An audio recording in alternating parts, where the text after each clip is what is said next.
Your entire life, you've been told you're deathly allergic to bees. You've always had people protecting you from them, be it your mother or a hired hand.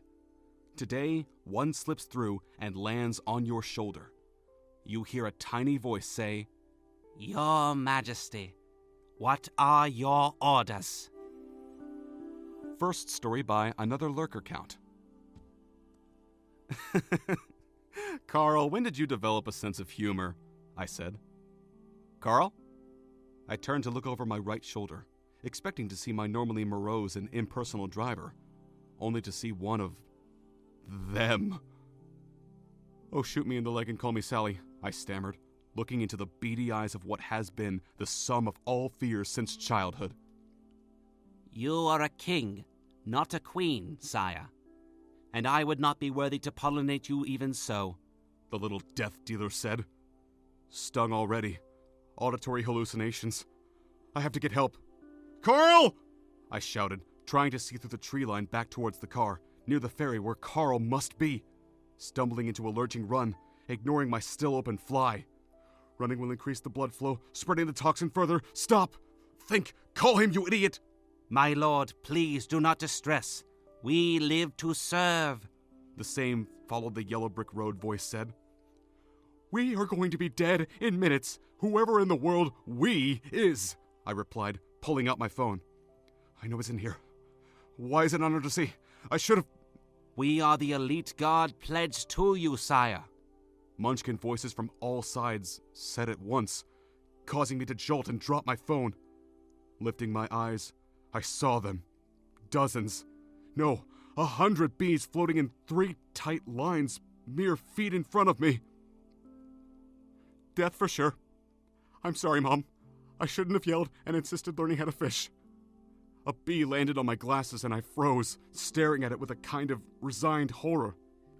"Great one! Remain calm. We do not have long to speak. I can tell by your reaction that we are the first unit to ever make contact with you." 17 years. Constant vigilance and fear anytime outdoors, even when on a screened-in porch. Mother quitting her job to make sure she would be there if I actually got stung. Hiring an ex-military medic to drive me around after they won the local lottery. Losing friends because I couldn't be allowed to play outdoors after spring. Wait, ex-medic, the EpiPen! Staring the hallucination in my eye, I reached into my backpack and pulled out the pen, popping the security tab and lifting it to strike my leg. But I resisted. "No, my liege, you must not!" the bee said, now sitting on the tip of my nose. That's when I saw them crawling all over my hand, tiny wings buzzing. Instinctively, I yelped and dropped the pen, watching in amazement as they returned to their formation. "Why?" was all I could get out. "Sire, it is likely they put one of their chemicals in there. Not something to help you, but something to knock you out and cause memory loss," the small death dealer said. "They? You mean my freaking doctor?"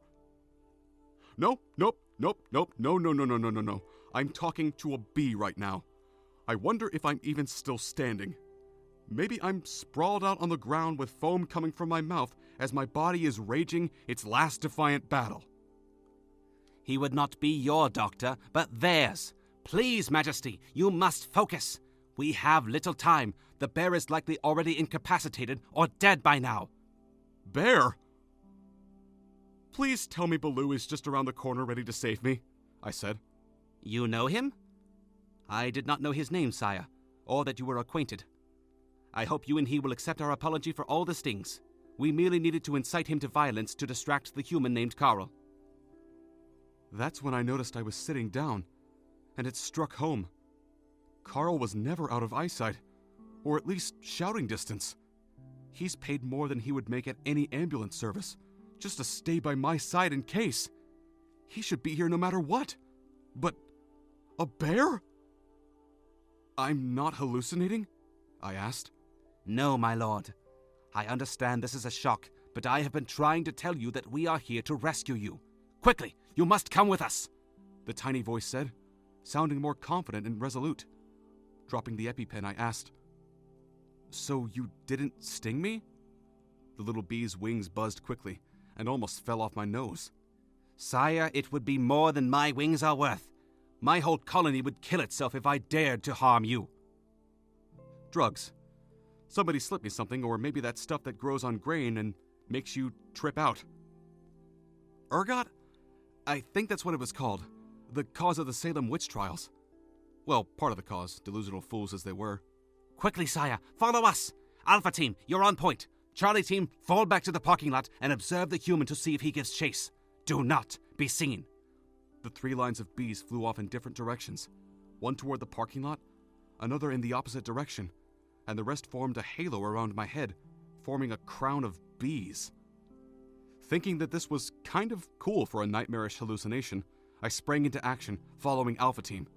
Where are we going? Wait, what's your name? I asked. It is not likely you could say it in your language, sire. But you may call me Carl, if that seems right, the bee said while clinging to my glasses against the wind. Oh no, you're way more interesting than a Carl. I'll call you Artemis. Does that sound okay? I said. Named by the prophesied one himself, my lord, you humble me to tears, he replied. Smiling, I found myself thinking this small creature which I had come to fear and loathe was actually kind of cute. Where are we going, Artemis? We are going to your mother, sire. She has much to discuss with you, he replied. Oh, Art, I'm sorry, but I'm pretty sure my mother would coat me in a fog of rage if she saw me with you, I chuckled, while running alongside the river. Strange. My asthma isn't bothering me. Not the human you called Mother, Majesty. She was merely assigned to you after your kidnapping. We are going to your real mother. Our mother. Earth's mother. Gaia, he replied in all seriousness. Alpha Team, this is it. Baker Team, signal evac team that we are ready to depart, he said in that oddly commanding tone for a voice sounding like it was coated in helium. Another bee flew close by my glasses and said, Wings are already here, sir. 15 seconds. Set 10 of your weakest to wait for Charlie Team's return after we leave. The human will come this way looking for the king. If you think he suspects what has happened, you know what to do, Art said. By my antennae and sting, I live to serve you, Commander. It has been an honor. We will fight to the last bee, the little one said. What did he mean wings here in 15 seconds, Art? I asked, just before 2 sets of eagle talons clenched my shoulders and carried me into the sky.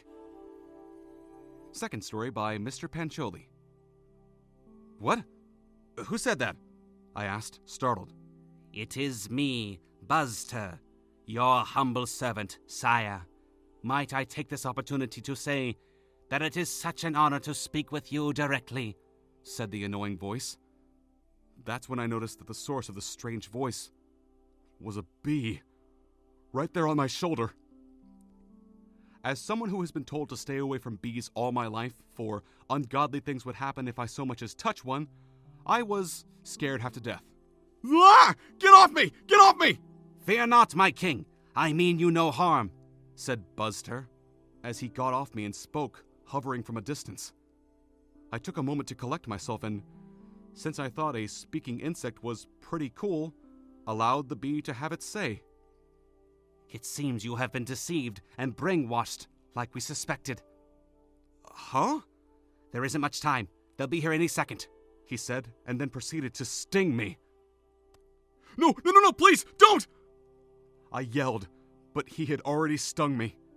I feared the worst, but it caused no pain, and healed within seconds. I have seen quite a few people in immense pain after being stung, so this took me completely by surprise. I looked at Buzzter the bee in astonishment. Before buzzing away, he said, If I have gained your trust, come to the beehive on the 3rd tree in the park, 2 blocks from your home, and come alone. Just say, I seek my minions out loud to seek us out. The fate of all bees relies upon your actions, my king. Just a second later, my mother opened the door to my room. What's wrong, son? I heard shouting. Nothing, Mom, I replied. Rashford missed another shot at goal. You and your football, she said, as she left and closed the door. I couldn't sleep that night, and my curiosity got the better of me, so I snuck out and made my way to the park. There was indeed a beehive on the third tree from the park entrance, but the lighting was dim, and I doubted that I'd be able to see the bees even if they did come. I said out loud, "I seek my minions!" Immediately, 5 matchsticks floating in the air lit up. I realized they weren't floating, but they were being held by bees, like torches. Then I recognized Buster. Your Majesty, so good you came. Yeah. The thing is, I really don't know what... I apologize deeply for interrupting you, Your Majesty.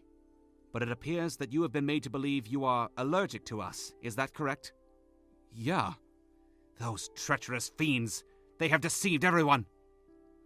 Who are we talking about here? My apologies. I will let our great storyteller/narrator be Morgan Beeman to tell you the great story of the bees. Greetings, Your Majesty, said Morgan Beeman, and started with the story. Long ago, all species of bees lived in harmony in their respective ecosystems and produced honey in peace. The biggest nuisance was the occasional bear who would attack for honey, but the hive would be rebuilt and harmony restored. However, all of bee kind would encounter an enormous threat to its well-being, the threat of humans. The humans, inherently greedy mammals, who claim supremacy on this planet, even though our absence would set in motion events that would lead to their doom in a short span of time, are greedy creatures. Their greed for honey led them to steal from us on a massive scale, causing irreparable destruction and death, and figure out ways to capture and enslave our people in concentration camps to produce honey for their wants. But there was a ray of hope for us in the form of a prophecy. The prophecy foretold, the human who is not affected by the bee's sting will be the liberator of all bee kind. And so we started to sting human children, and then we finally found you when you were stung as a child. But my parents told me I had a severe allergic reaction. I was too young to remember, so I had to believe them. Your parents cut a deal with the evil ones, said Morgan Beeman. The ones who profit from the enslavement of our people, the honey industry. Your parents accepted a vast sum of money for their involvement in keeping you from us. Money that they have reserved for your college education. With one command, you can stop every bee on Earth from working to produce honey. The honey industry knows this, which is why they have gone to extreme lengths to deny us contact. To deny you your birthright to be the king of all people and bee kind as a whole. We are merely your servants, Your Majesty, and hope that you will do what is best for us. Your word is our law. Your will, our destiny. Moved by the bee's plight, and by Morgan Beeman's incredible narration and storytelling, I took a deep breath and said,